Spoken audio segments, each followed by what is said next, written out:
જામનગરના હાપા માર્કેટિંગ યાર્ડમાં છેલ્લા કેટલાક દિવસોથી જામનગર તાલુકાના ખેડૂતો પોતાની મગફળી વેચાણ માટે લાવે છે। યાર્ડ સત્તાવાળાઓએ કરેલા દાવા મુજબ આ ખેડૂતોને મગફળીના ખૂબ જ ઊંચા ભાવો મળી રહ્યા છે। જો કે નબળી મગફળી નીચા ભાવે હરાજીમાં વેચાઈ રહી છે એમ પણ યાર્ડ સત્તાવાળાઓએ કહ્યું છે। મગફળીના ભાવો અને દૈનિક ધોરણે કેટલી મગફળી યાર્ડમાં વેચાણ માટે આવે છે તથા ક્યારે મગફળીની આવક બંધ કરવામાં આવી હતી વગેરે બાબતો અંગે યાર્ડ સત્તાવાળાઓ દ્વારા અને આ યાર્ડમાં ખેડૂતો સાથે છેતરપિંડી કરવામાં આવે છે એવી વિગતો એક ખેડૂતે આપી છે। યાર્ડના સેક્રેટરી હિતેશ પટેલ અને સુમરા ગામના એક ખેડૂતે આ અંગે આપેલી વિગતો પ્રસ્તુત છે। જામનગર શહેરની મધ્યમાં બેડી ગેટથી તદ્દન નજીક જૂની જયશ્રી સિનેમાવાળી શેરીમાં જૈન દેરાસર પાસે 2 BHK અને 3 BHK ના લક્ઝરિયસ ફ્લેટ રેડી પોઝિશનમાં। જી હા, અમે વાત કરી રહ્યા છે શ્રી જીન કુશલ રેસિડેન્સી પ્રોજેક્ટની। મજાની વાત એ છે કે આ રેસિડેન્સી પ્રોજેક્ટમાં કાગળના નકશા ઉપર ફ્લેટ ખરીદવાનો નથી, કારણ કે પ્રોજેક્ટ સંપૂર્ણ તૈયાર છે। તેમજ ફ્લેટ ધારકો સારી રીતે જોઈ શકે એ માટે ફર્નિચર સાથેના 2 સેમ્પલ હાઉસ તૈયાર કરવામાં આવ્યા છે। સંપૂર્ણ હવા ઉજાસ માટે દરેક ફ્લેટ પૂર્વ પશ્ચિમ ઓપન રહે એ રીતનું બાંધકામ। શુભ પ્રસંગો માટે કોમ્યુનિટી હોલ, મોડર્ન ટેરેસમાં ચિલ્ડ્રન પ્લે એરિયા અને 24 કલાક પાણીની સુવિધા। અહીં છે સુંદરતા, સેફટી અને શાંતિનો ત્રિવેણી સંગમ। સેમ્પલ હાઉસ જોવા તથા ફ્લેટની વધુ વિગત માટે સંપર્ક।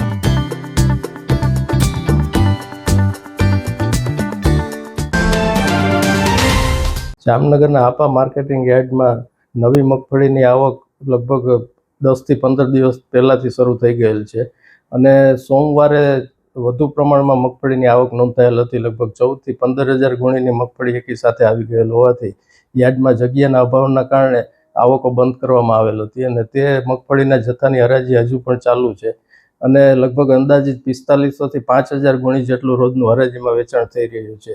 અને આજના મગફળીના વેચાણની હરાજીમાં ભાવની વાત કરીએ તો જાડી મગફળી 800 થી લઈ અને 1000 સુધી એક મણના ભાવ નોંધાણા છે। ઝીણી મગફળી 1000 થી લઈ અને 1125 સુધીના ભાવો ખેડૂતોને એક પ્રતિ મણના મળી રહ્યા છે અને 66 નંબર કે જેમાં તમિલનાડુના વેપારીઓની મોટા પ્રમાણમાં ખરીદીઓ હોય છે તે 66 નંબરના એક મણના ભાવ 950 થી લઈ અને આજે 1585 સુધીના નોંધાણા છે, જેમાં 950 થી 1200 પ્રતિ મણના ભાવ જે 66 નંબર નબળી મગફળી હોય, ભેજવાળી હોય કે કાંતાનું પ્રમાણ વધારે હોય તેવી મગફળી 950 થી લઈ અને 1200 સુધીમાં એક મણમાં વેચાણી છે અને સારી ક્વોલિટીની ચોખ્ખી મગફળી 1200 થી લઈ અને 1585 સુધીના ભાવથી જામનગર યાર્ડમાં ઓક્શનમાં વેચાણી છે।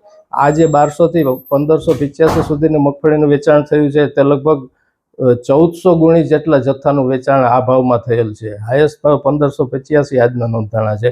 આ જ રીતે ગઈકાલના ભાવની વાત કરીએ તો ગઈકાલે 66 નંબરના સૌથી ઊંચા ભાવ 1885માં વેચાણા હતા અને આજે જે 1585માં મગફળીનું જે વેચાણ થયું છે તે અંદાજિત 80 થી 90 ગુણી જેટલા મોટા જથ્થાનું વેચાણ 1585માં પ્રતિ મણ લેખે થયેલ છે।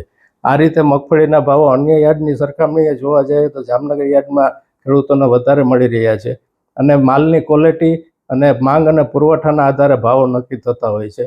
ટેકાના ભાવની સાથે મગફળીના હરાજીના ભાવોની સરખામણી થઈ શકે નહીં।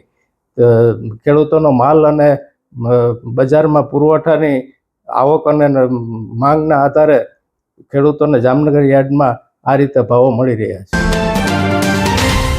આ મગફળી 66 નંબર 970 રૂપિયામાં વેચાણી।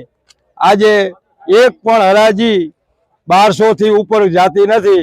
કાલે 1650 રૂપિયામાં હરાજી કાલ કરી 66 નંબરની। એક વિડીયો સીધો રાઘવજીભાઈને મોકલો કે અમે યાર્ડમાં તામિલનાડુના અન્ના આવે છે અને આ ભાવે મગફળી અમે વેચી છીએ, ખેડૂતને પૂરેપૂરો ફાયદો થાય છે। 1650માં અમે વેચી છીએ। હવે આમાં ખાલી એક મગફળી 1650માં વેચે અને હજારો ખેડૂને 900 રૂપિયા, 700 રૂપિયા, 800 રૂપિયામાં મગફળી વેચે। વેપારી, દલાલ આ બધાનો મિલી ભગતનો ધંધો છે। કાલ હું અહીંયા આખો દી બેઠો તો મારી મગફળી ન વેચાણી એટલે હું ઘરે વહી ગયો। કાલ મેં 1 કલાક જોયું 1500 થી ઉપર એક પણ એન્ટ્રી નહોતી જતી। આ બધાનો મિલી ભગત કરી અને 900 રૂપિયા, 1000 રૂપિયા, 1300 રૂપિયા લગી ખાલી મગફળી જવા દે છે। આ સરકાર લૂંટવા બેઠી છે કે મારવા બેઠી છે એ જ કાંઈ ખબર પડતું નથી.